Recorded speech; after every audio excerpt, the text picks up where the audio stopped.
Okay. అందరికీ శుభ మధ్యాహ్నం. ప్రకృతి ప్రేమికులకు, అటవీ ప్రేమికులకు, వన్యప్రాణి ప్రేమికులకు అందరికీ శుభ మధ్యాహ్నం. ఇది తూర్పు వైపున ఉన్నటువంటి కవ్వాల్ పులుల రక్షిత ప్రాంత ప్రవేశ ముఖద్వారము. ఇక్కడ ముఖ్యంగా పులులు సంరక్షించబడుతున్నాయి. రాత్రి 9 తర్వాత ఏ వాహనాలకైనా ఇక్కడ ప్రవేశం లేదు. అదేవిధంగా భారీ వాహనాలు హెవీ వెహికల్స్ ఇక్కడ ఎందుకనంటే వాటి యొక్క శబ్దాల వలన, వాటి యొక్క పొల్యూషన్ వలన ఇక్కడ ఉన్నటువంటి వైల్డ్ లైఫ్కి నష్టం జరిగే అవకాశం ఉంది. కాబట్టి అది జనరల్గా ఫారెస్ట్ డిపార్ట్మెంట్ ఆ రకంగా నిషేధం పెట్టింది.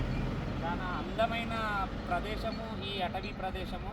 తెలంగాణలో నాకు తెలిసి మంచి హెర్బీవరస్ ఉన్నటువంటి ప్రదేశం ఇది. సో కాబట్టి మీరు దీన్ని సందర్శించవచ్చు. Thank you very much.